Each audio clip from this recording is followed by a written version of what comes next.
નમસ્કાર. આજે તારીખ 4 જુલાઈ 2026 શનિવારના રોજ સાંજે 5:30 કલાકે આત્મા હોલ, આશ્રમ રોડ, અમદાવાદ ખાતે ઓમ કોમ્યુનિકેશન દ્વારા પુસ્તક પરિચય કાર્યક્રમનું આયોજન કરવામાં આવ્યું છે. આપ સૌનું સ્વાગત છે.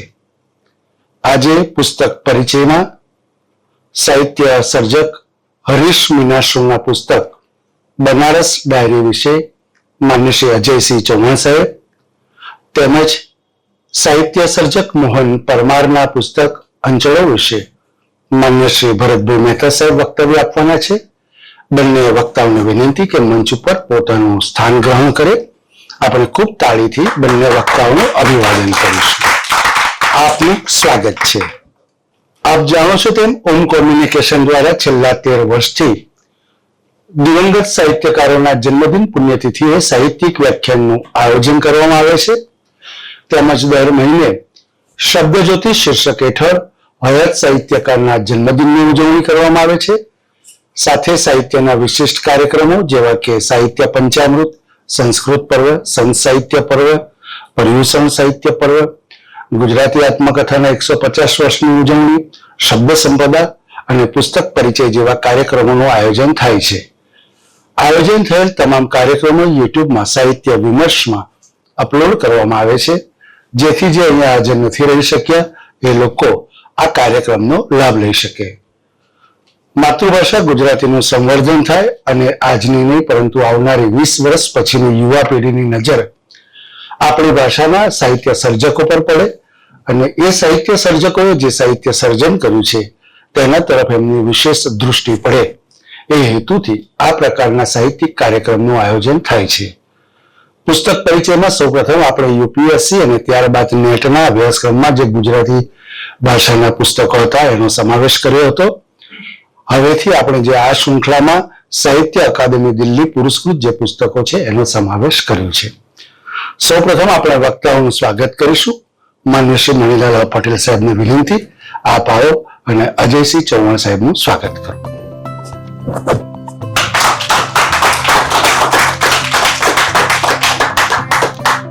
માન્ય શ્રી મોહનભાઈ પરમાર સાહેબને વિનંતી, આપ આવો અને ભરતભાઈ મહેતાનું સ્વાગત કરો.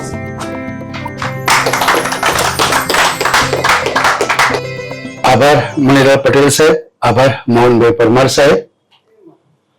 કાર્યક્રમની રૂપરેખા કંઈક આ પ્રકારે રહેશે.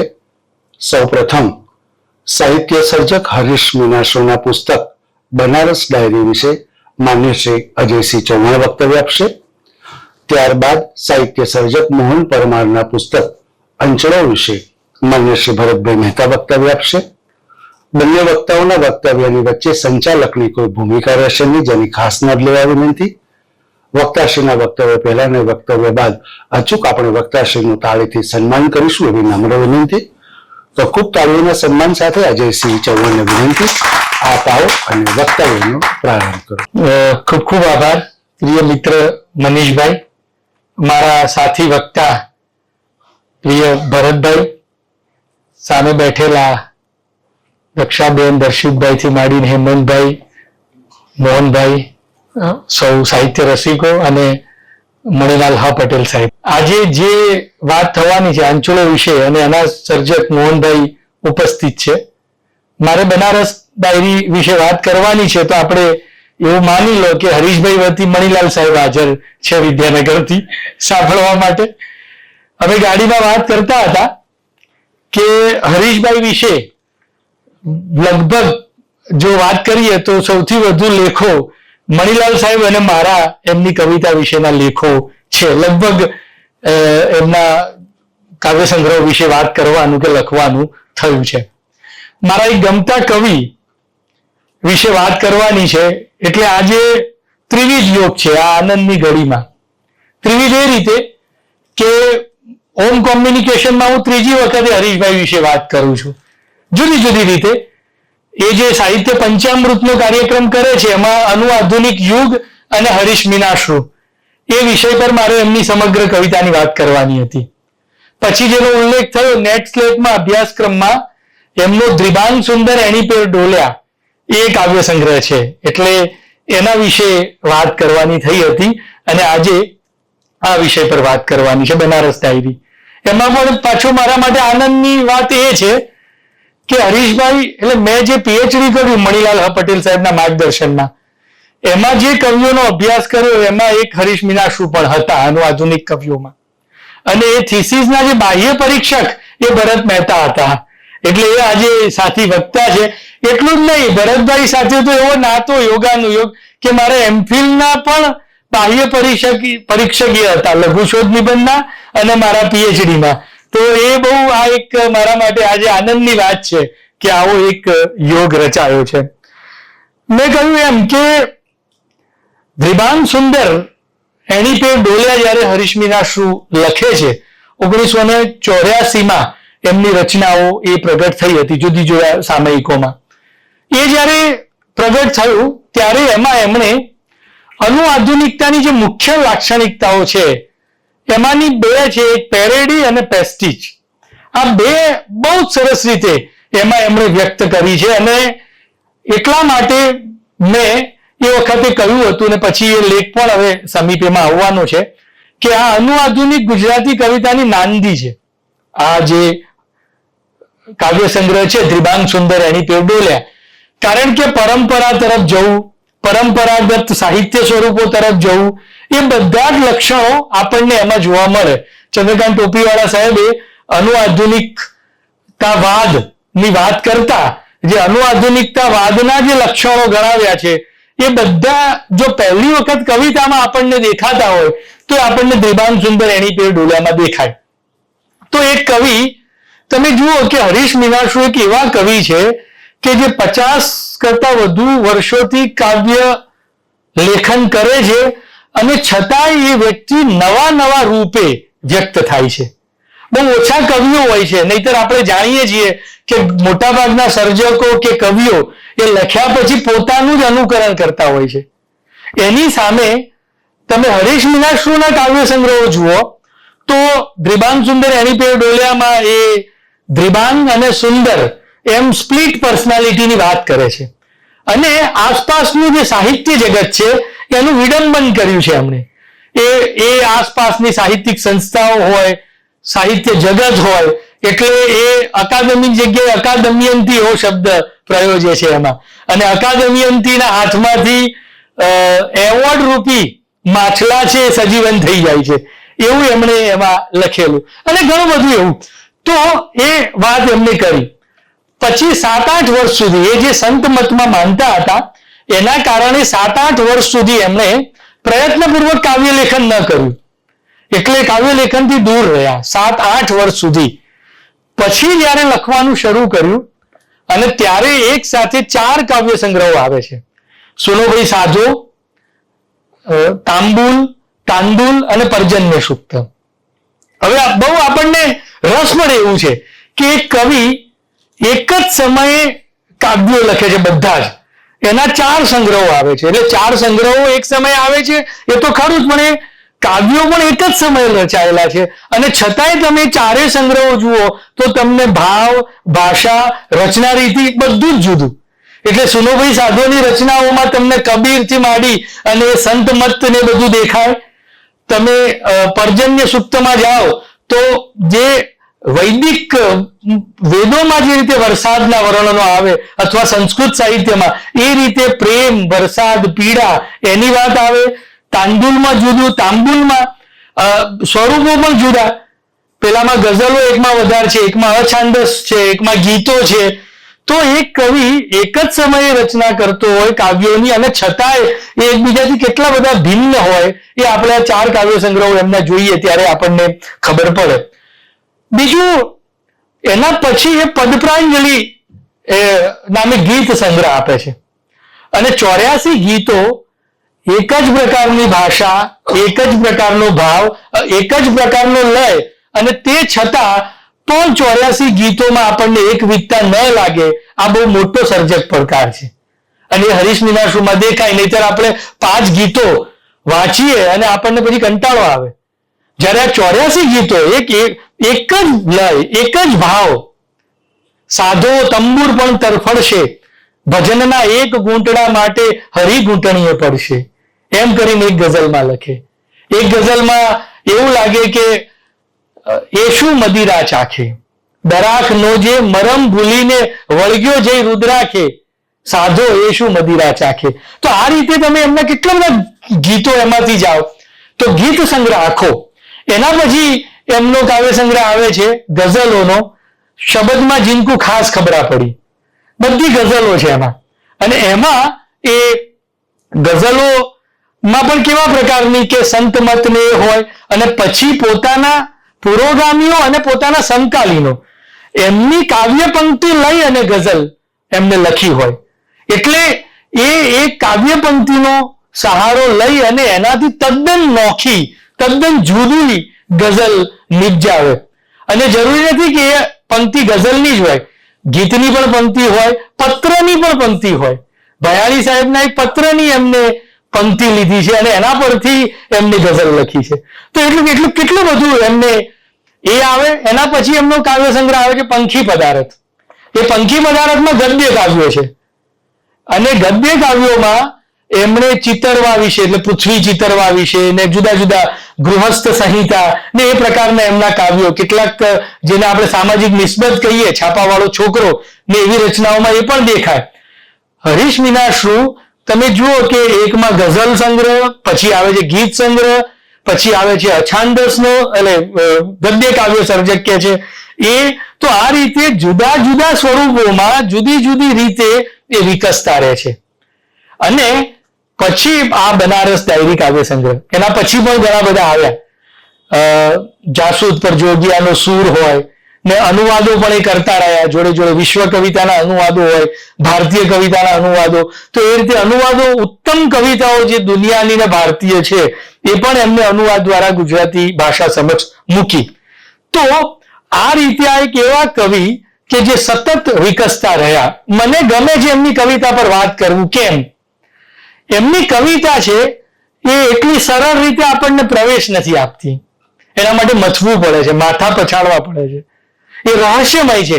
એ રહસ્યને પામવા માટે આપણે ઘણું બધું વિચારવું પડે છે, મથીએ. ઘણી વખત એ વિચારો સતત ચાલ્યા કરે ત્યારે કેટલાક અર્થો એમાંથી પકડાય. એટલે એમની કવિતા એવી માનૂની છે કે જે તરત આપણને ઘૂંઘટ ખોલવા નથી દેતી. એ અઘરી છે એમની કવિતા, અને એટલા માટે એ કવિતા પાસે વારંવાર જવું ગમે છે, કારણ કે હંફાવે છે. એ જલ્દી મેં કહ્યું એમ એના અર્થો આપણી સામે ખોલી નથી આપતી. તો એ કવિના આ કાવ્ય સંગ્રહ બનારસ ડાયરીને 2020માં સાહિત્ય અકાદમીનું શ્રેષ્ઠ પુસ્તક પારિતોષિક મળે છે. આમ તો પારિતોષિકોની ચર્ચા બાજુમાં રાખી શકાય, પણ એક એવા કવિ કે એવું લાગતું હતું કે એમને તો આ પંખી પદાર્થ માટે જ મળી જશે, પણ છેલ્લે જતા જતા બનારસ ડાયરી માટે એમને એ મળ્યો. પણ એ વખતે એમને જે આ કાવ્યો લખ્યા એ કાવ્યો પંખી પદાર્થનું અનુસંધાન છે. આ કાવ્યોમાં હું જ્યારે વાત કરવાનો છું એમની કવિતા લઈને, જ્યારે 2020માં આને સાહિત્ય અકાદમીનો પુરસ્કાર મળ્યો ત્યારે પરબ માટે યોગેશ જોશી એ વખતે તંત્રી હતા, તો એમણે મને લેખ કરવાનો કહ્યો હતો અને મેં એક લેખ કરેલો. એનું શીર્ષક હતું ગુજરાતી કવિતાની તાસકમાં બનારસી પાનનું બીડું, બનારસ ડાયરી. એ સરસ એ રીતે એ વખતે એની વાત કરવાની થઈ હતી. તો જ્યારે બનારસ ડાયરીની હું વાત કરું છું ત્યારે મેં કહ્યું એમ પંખી પદાર્થનું એમાં અનુસંધાન છે. કહો કે એક તંતુ આગળ વધે છે. જેમ સાપુતારા વિશેના કાવ્યોમાં સાપુતારા માત્ર એક સ્થળ નથી રહેતું, એમ અહીં બનારસ વિશેના કાવ્યોમાં બનારસ એક સ્થળ માત્ર નથી રહેતું. કવિએ પોતે જ લખ્યું છે, ઉપર છલ્લી રીતે જોતા બનારસ ડાયરી એક સ્થળ કાવ્ય છે તેની ના નથી, પણ કોઈ એને કેવળ સ્થળ કવિતા ગણશે કે સ્થળ કવિતા તરીકે ખતવી મારે તો એવું થાય તો એ ભયજનક સપાટી વટાવી ગયેલા સ્થૂળ ભાવનનો નમૂનો ગણાય. પંખી પદાર્થમાં સાપુતારા કાવ્યની જેમ જ આ કાવ્ય પણ સ્થળ કવિતામાંથી મર્મ સ્થળ કવિતા રૂપે ઉત્ક્રાંત થાય છે. ઉર્દુમાં એક ગૂઢ શબ્દ છે લા મકા. બનારસ ડાયરીમાં પણ એ પ્રાચીન નગરીના 32 લક્ષણોના આલંબે એ મુકામની પેલે પારની સ્થલાતીત લામકાની વાત કરવા ચાહે છે. અને એમાં ભાષાના ચેતાતંતુઓ દ્વારા અગમ્ય ચૈતસિક અને ચિન્મયને પામવાની મથામણ છે. એ આપણે જોઈએ કેવી રીતે. મેં આ બનારસ ડાયરીના કાવ્યોને સરળતા ખાતર 5 ભાગમાં વહેંચ્યા છે. એક તો જે બનારસ ડાયરી ગુચ્છના જે 17-18 કાવ્યો છે તે, પછી એમાં ચંદ્ર વિશે ચાટુક્તિઓ એ ગુચ્છના કાવ્યો છે, કવિતા વિશે ચાટુક્તિઓ એ ગુચ્છ, એ એક ત્રીજું ગુચ્છ, ચોથું તે શ્રાદ્ધ નામની એક દીર્ઘ કાવ્ય, અને પાંચમું તે એમના ઉડવા વિશે ને એવા પ્રકારના ગૃહસ્થ સંહિતા શેષ એ પ્રકારના જે કાવ્યો છે તે. એટલે એ રીતે આ બનારસ ડાયરીને આપણે 5 વિભાગોમાં એના કાવ્યોને વહેંચી શકીએ. આમ તો દિલ્હી સાહિત્ય અકાદમી જ્યારે કોઈ પુસ્તકને પસંદ કરે છે ત્યારે પુસ્તક તો મહત્વનું ખરું જ, પણ એની પાછળનો બીજો ભાવ મોટે ભાગે એવો હોય કે એ સર્જકનું જે અત્યાર સુધીનું સર્જન છે એ સર્જનને પણ પોખવામાં આવે. એટલે એ રીતે આપણે જોઈએ તો બનારસ ડાયરી છે એ માત્ર એક પુસ્તક નહીં, પણ જે આખું એક સર્જન અત્યાર સુધી હરીશ મીનાશુ કરતા રહ્યા છે એને પોખવાની વાત છે. બનારસ ડાયરી એ પ્રાચીન નગરીના સ્થળલક્ષી વિશેષની સાથે સ્થલાતીત બનારસનો ગૂઢ સંદર્ભ ગૂંથાતો રહે છે. એની મિથિકલ પ્રાચીન પવિત્રતાની સાથે સાથે અર્વાચીનના સુંદર અસુંદર અંશો પણ વણાતા જાય છે. ડાયરી શબ્દથી જાત સાથેના અંતર સંવાદનું ઇંગિત પણ રચાય છે. સંગ્રહના પ્રથમ કાવ્ય બનારસ ડાયરી 1માં રતિ ક્રીડા અને કાવ્ય ક્રીડાના સંકેતો અપૂર્વ સાહચર્યથી કવિ સુબહે બનારસનું સંકુલ પણ વિસ્મયકારી ચિત્ર આપે છે. જોઈએ. લીસો ઉમળતો છે સ્ત્રીની સાથળમાં, પુરુષની જાંગમાં ઉન્માદ. ત્વચાની સરહદો વાળા 2 નકશા પૃથ્વીના ગોળાકાર પર જુદ્ધે ચડે છે. પ્રત્યેક વૃક્ષના મૂળિયા પુરલિંગ બનીને માટીમાં ઘૂસે છે ઠેઠ ઊંડે. વાસનાની પેઠે ટમટમે છે દીપક ને બાતી, જાણે યૌવન માટે કરગરે છે બુઝાવા આવેલો યયાતિ. કવિના ખડિયાની ગહેરાઈમાં ઘૂસે છે અનંગ, એક કિત્તો તંગ. ચિત્તની છિપોલીમાં જરા મરણના ઝેર કોચલા જેવું વાંગમય લહીને લોહીનો લય બની જાય છે ટ ઠ ડ ઢ ણ સરીખું કઠણ. ત થ દ ધ ન જેવું કામુક મન ઈશારા કરે છે મોગમ, જાણે પ ફ બ ભ મ યર લવ શ હણહણીને ઉછાળે છે આગળના 2 પગ કામવશ. એમ કરીને એ એટલે રતિ અને કાવ્ય ક્રીડા એ બંને એમની કવિતામાં, આગળના ઘણા બધા સંગ્રહોમાં પણ એવા છે. ધારો કે આપણે એમનું એક રતિ કાવ્ય એ જોઈએ તો એમાં પણ એવું છે, પવન ચૂપ નભ નિર્મલ ઝૂકે ચિત્ત સરોવર જેવું, પર્ણ ખર્યું કે પંખી ન સંભળાય બરોબર એવું. તો કાવ્યની ક્ષણ છે, કાવ્ય અવતરે છે એ ક્ષણ અને શૃંગારની ક્ષણ, એ બંને ક્ષણ કેવી રીતે એક રચાય છે એનું સાહચર્ય, એની વાત એમને કવિએ કરી છે. એ પણ આ કવિતામાં દેખાય. આ બનારસ ડાયરી ગુચ્છની જે રચનાઓ છે એમાં કબીર હાજર છે, લગભગ કબીર એમાં આવે. અને કેવી રીતે આવે છે એક કવિતામાં તો, એ દિવસે મારો જન્મદિન હતો એટલે મારા ચહેરા પર વિષાદની વ્યંજનામાં પરિપક્વ બનેલો આનંદ હતો. મને એટલી તો ખબર હતી કે એમનું જન્મ વર્ષ ઈસવીસન 1399, એટલે સમજો ને લગભગ 600 પ્રકાશ વર્ષનું અંતર કાપીને કબીર ખાસ મને વધામણી ખાવા આવ્યા. 650 વર્ષનું પ્રકાશ વર્ષનું એમ એ કે છે. અહીં 600 વર્ષ પહેલા થઈ ગયેલા કબીર આજની ક્ષણે પધારે છે તો એ 600 પ્રકાશ વર્ષ કાપીને આવે છે. આ વિજ્ઞાન પરક સત્યથી કવિ રાધા સ્વામી સંત મત નિર્દેશિત અંતરતમ ચૈતન્ય દેશ કે જેમાં સત્પુરુષનો વાસ છે એની ગહનતાનો, એના ચૈતસિક અંતરનો સહજ સંકેત તો કરી જ આપે છે. કવિને સમજવા હોય ને તો રાધા સ્વામી સંત મતને સમજવું જરૂરી છે, કારણ કે એમની ઘણા બધા કાવ્યોમાં આ સંત મત ગૂંથાયેલો છે. એટલે મારે જયારે પીએચડી હું કરતો ત્યારે મેં એ રાધા સ્વામી સંત મતના પણ કેટલાક પુસ્તકો વાંચેલા, અને એમાં એવી માન્યતા છે કે એક એવો પ્રદેશ છે જ્યાં આ સંતો રહે છે, એ જે જાય છે અને ત્યાંથી સંચાલન થાય છે, એ પ્રકારનો એક મત છે. એની ઊંડાઈપૂર્વક તો બીજા કોઈ એના જાણકારો ચર્ચા કરી શકે, પણ અહીં આ કબીરનું આવું કેવું કે 600 પ્રકાશ વર્ષથી આવ્યા છે, એ બંને વસ્તુઓ ત્યાં વિજ્ઞાનપરક શબ્દ સત્ય અને શબ્દ એ બંને એકાકાર થાય છે. વર્ષ સાથે પ્રકાશ શબ્દ સાંકળીને એને જ્યોતિર્મયતા સાથે પણ જોડી આપે છે. આ કાવ્યગુચ્છની 11મી રચનામાં મણિકર્ણિકાના ઘાટના સ્થળ રૂપના વર્ણનની સમાંતરે જીવન મરણના પ્રતીકો સમેટતું મણિકર્ણિકાનું સૂક્ષ્મ રૂપ રચાતું જાય છે. આ લયાન્વિત વર્ણનના સમાંતરે જીવન મરણના પ્રતીકો એકાધિક અર્થ છાયાઓ સાથે કલાત્મક વિનિયોગ એનો રચાય છે. બનારસ ડાયરીના કાવ્યો જ નહીં પણ કવિની સમગ્ર કવિતામાંથી પસાર થતા જે પહેલું પાસું તરત નજરે પડે એ છે એમની ભાષા. વાચકના ચિત્તમાં પહેલા સ્પંદિત થાય છે કવિની ભાષાની રમણીયતા. કેટલાક કવિઓની કવિતામાં પ્રથમ સંવેદન સ્પર્શતું હોય છે અથવા રચના પ્રયુક્તિ પર પહેલી નજર ઠરતી હોય છે. હરીશ મીનાશુની કવિતામાં ભાષા ક્રીડાના રહસ્યો ઉકેલ્યા બાદ સંવેદન અને વ્યંજનાના તંતુઓ ખુલતા હોય છે. એમની કવિતામાં ભાષાના એવા ભિન્ન સ્તરો એક કાવ્યમાં આવીને બેસી જતા હોય છે કે તમને ક્યાંય સાધો કે ક્યાંય રેણ એવું તમને જોવા ના મળે. એક સરસ પંક્તિ છે કે અમે ઉઘાડા તાસક જેવા મધ્ય તિક્ત તાંબુલ ઝડપ બીડું બલમ પિંજરે મૈના અતિ વ્યાકુલ. તો તમે જુઓ કે આ બે જ પંક્તિમાં ભાષાના 3 સ્તરો છે.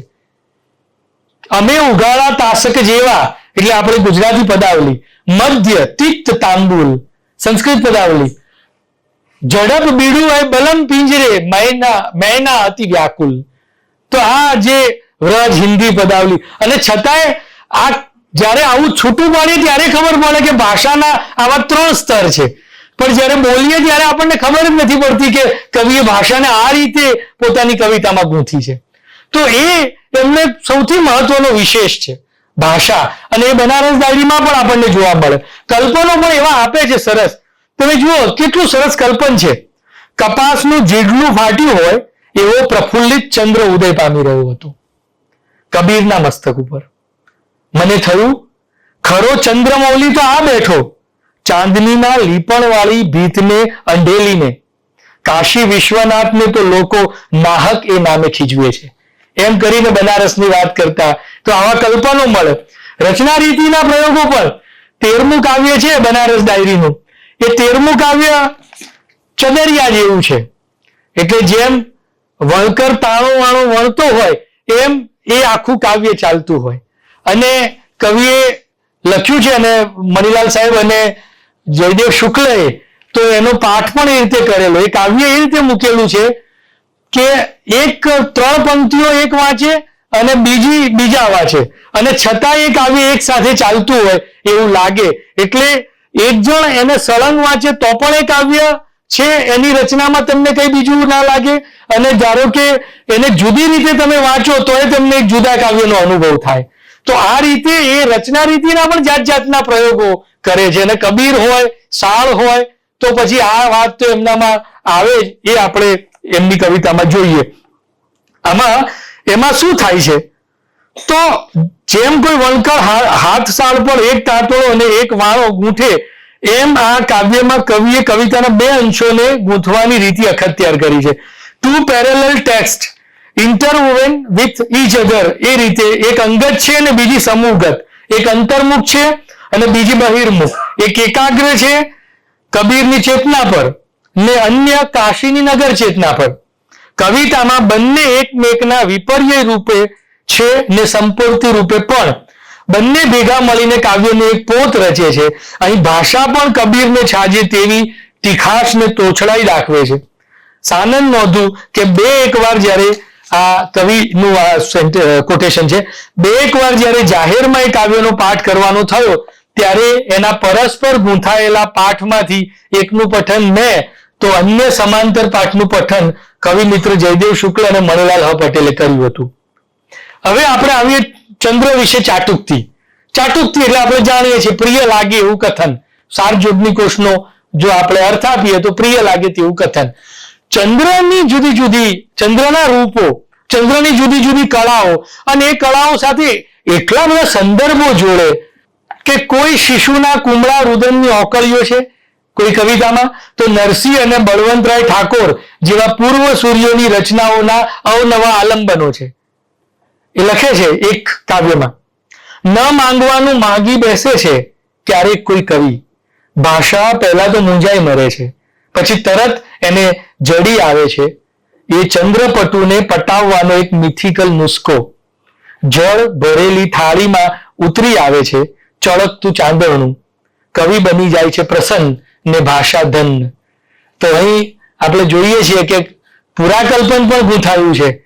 રામની આપણે વાત કરીએ કે કેવી રીતે એ ચાંદો માગે છે અને એમના માતા જીદ કરે છે અને થાળમાં પાણી ભરીને બતાવે છે. તો એ વાતને એટલે આવા કેટલા બધા પુરાકલ્પનો પણ એમની આ રચનાઓમાં એ ગૂંથાતા જાય. બીજું એક જે બકા ઠાકોરની વાત કરી તો બેઠી ખાટે ફરી વળી બધે ઓ થેન્ક ગોડ અહીં નથી પાડવાના લઘુ ગુરુના કશાય મલાજા. કારણ કે એ આપણે બકા ઠાકોરનું કાવ્ય જોઈએ ને તો એમાં અળ કરેલો છે, કારણ કે લઘુ કરવાનો હોય છંદ સાચવવા માટે. તો એ લઘુ ગુરુ ઓ થેન્ક ગોડ અહીં નથી પાડવાના લઘુ ગુરુના કશાય મલાજા, મેડીઓ ઓરડામાં ને છેલ્લે ધબધબ કરતી બબ્બે પગથિયા સાથે ચડતી ને પહોંચી ગઈ અગાસીમાં. પેલી ઓરડામાં પહોંચી જાય છે, બેથી ખાતે ને પછી પાછી ઉપર જાય છે, ફરી વળે છે કે અચાનક જડી આવ્યો કેટલાય દાડાથી ખોઈ નાખેલો ચંદ્ર પડોશનો. તો પેલી નાયિકા પણ આવે છે અને ફરી વળે છે આખા ઘરમાં, કારણ કે પિયર પહેલી વખત આવી છે અને અહીં એને જુદી રીતે અગાશીમાં જાય છે અને ખોઈ નાખેલો ચંદ્ર પડોશનો.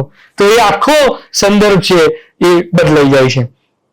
તો બળવંતરાય ઠાકોરના જૂનું પિયરઘરના આલંબને એક નવો સંદર્ભ કવિ રચે છે. લઘુ ગુરુની છૂટ લેતા બકઠા જેવા દિગ્ગજ પૂર્વજની મીઠી મશ્કરી પણ એમને કરી લીધી છે. એ જ રીતે બીજું ચંદ્ર વિશેની ચાટુક્તિઓનું નાનું કાવ્ય એ રજૂડું છે.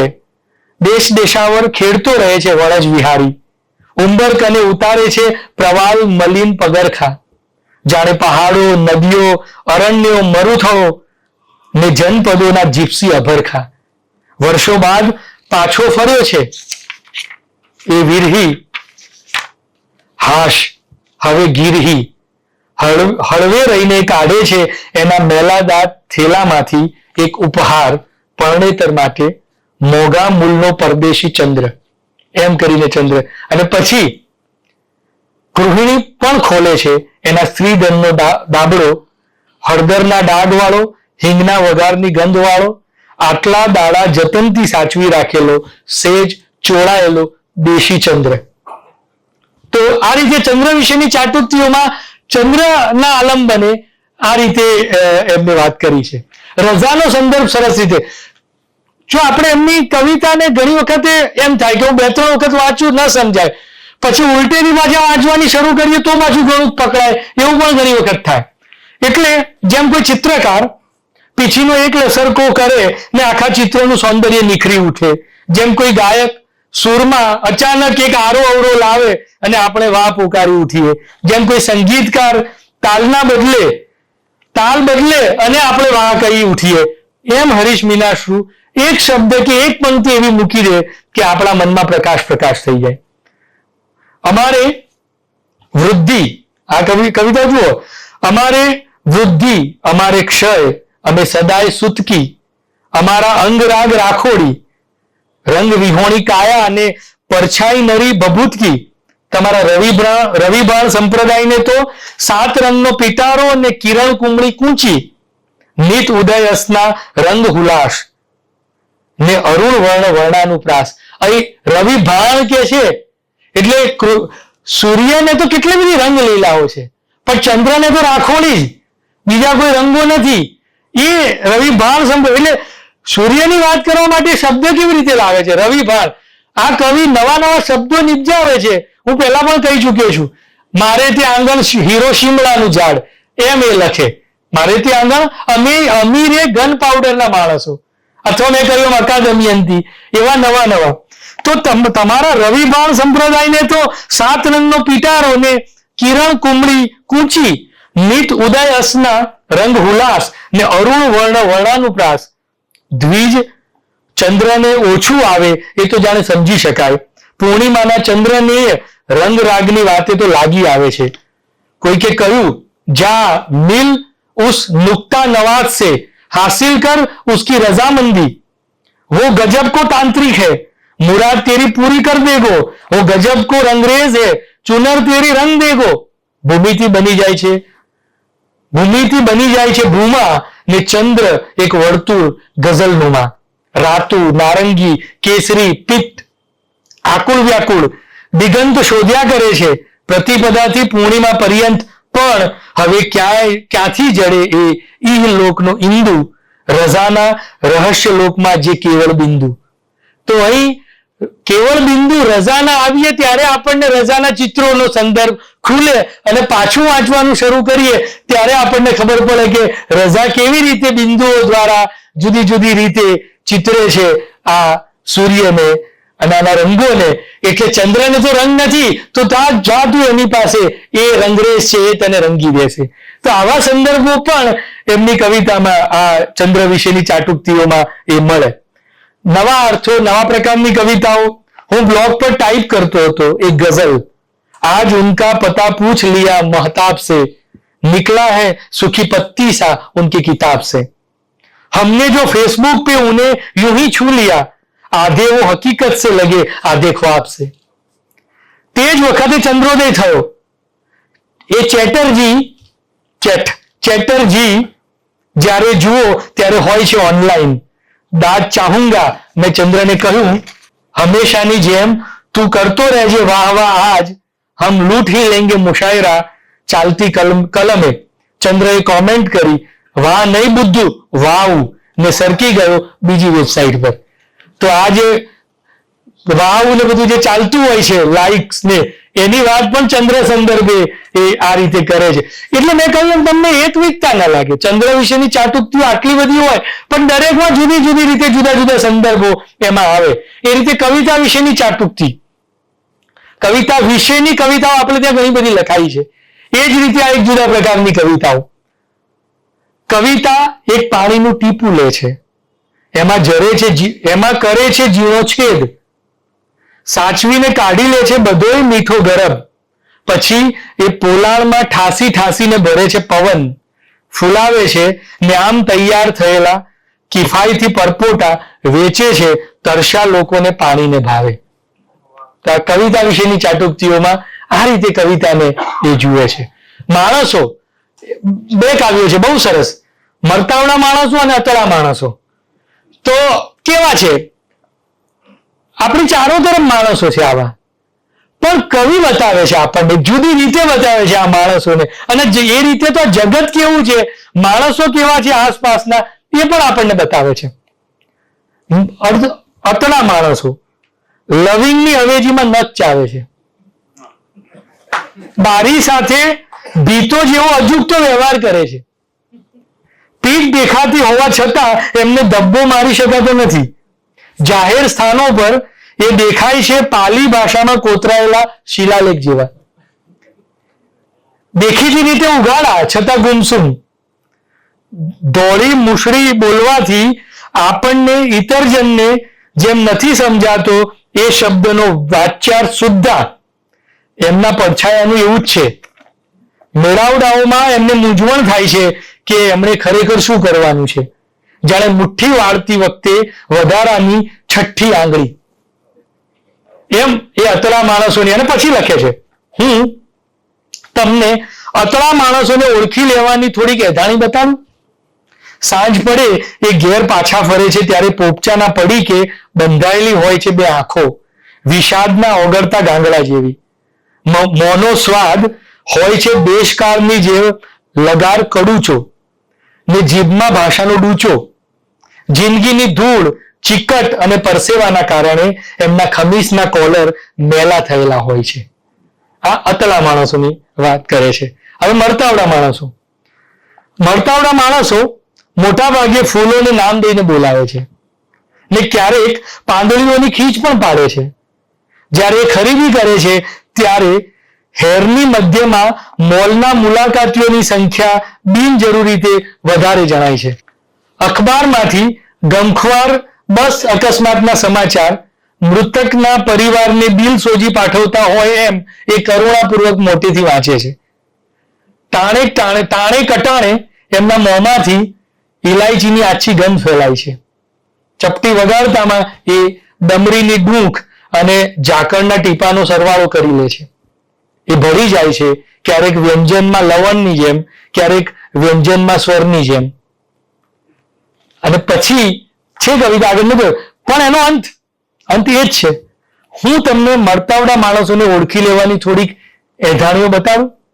સાંજ પડે એ ઘેર પાછા ફરે છે ત્યારે પોપચાના પડીકે બંધાયેલી હોય છે બે આંખો વિષાદના ઓગળતા ગાંગડા જેવી.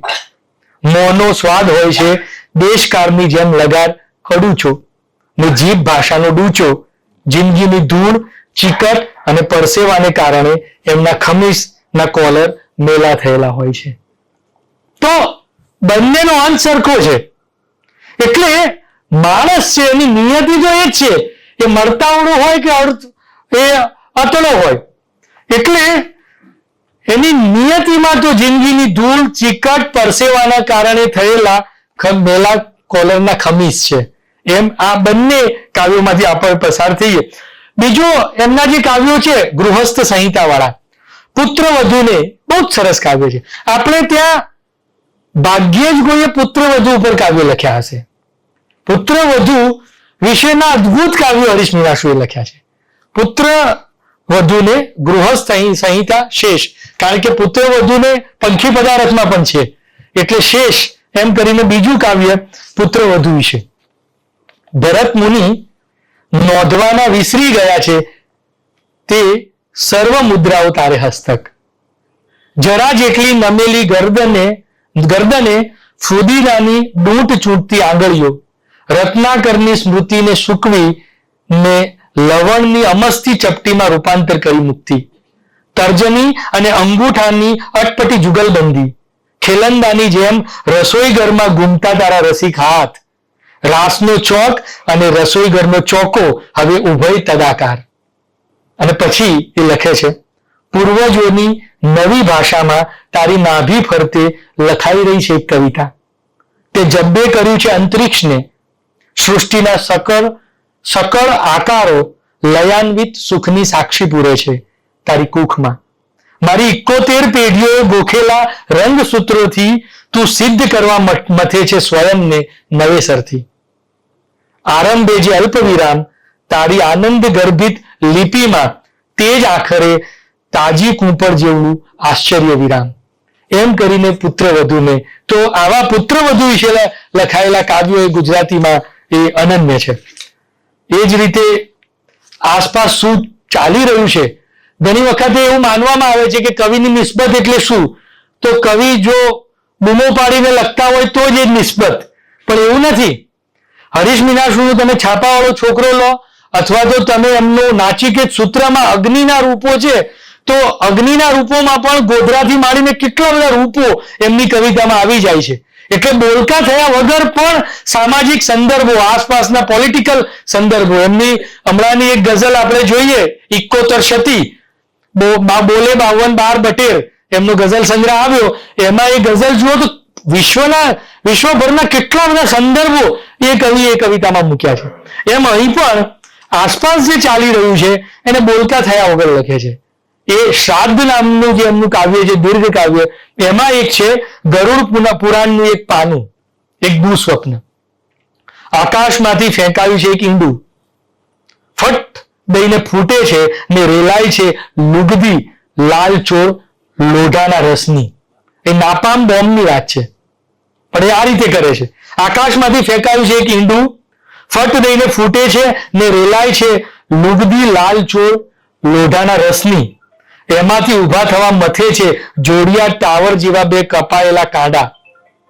એક કાંડું તે લીલા રંગનું તે મશાલધારી સ્ત્રીનું ને બીજું ઘડિયાળધારી તે મારું.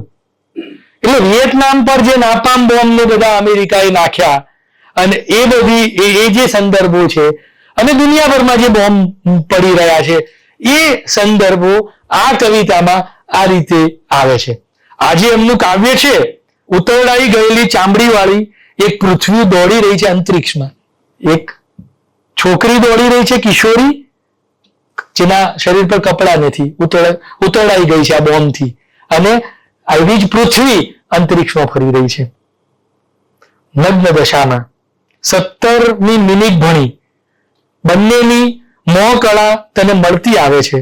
ગાત્રો ગુમાવી બેઠેલો હું મારી કચ્છ પીઠ પર પૃથ્વી ઉચકીને આદિ સમુદ્રના જળમાં ગરક થઈ જવા કરું છું. મારે પહોંચવું છે સ્થળથી વિખૂટા પડી ગયેલા સમય પાસે 17મી મિનિટમાં. ઓ પૈગંબર ને પીર, મારે એને પૂરવાના છે ચામડી ને ચીર. આપ મને અત્તર ઘડીએ તું મિનિટ એ 17મી. એમ કરીને આ જે આખું વિભીષિકાઓ આપણી સામે છે એની વાત કરે છે. આ શ્રાદ્ધ કવિતા છે એ દીર્ઘ કાવ્ય છે અને મૂળ તો કવિ એક રત્નાકર ભ્રૂણ પ્રબંધ એવું એક દીર્ઘ કાવ્ય રચવા માગે છે અથવા તો એ રચી રહ્યા છે. એના કેટલાક ભાગ એટલે નાચિકેત સૂત્ર જે અલગ કાવ્ય રૂપે આવ્યું અને એ પણ પોખાયું, ભારતીય કક્ષાએ અને મોટો એવોર્ડ પણ મળ્યો.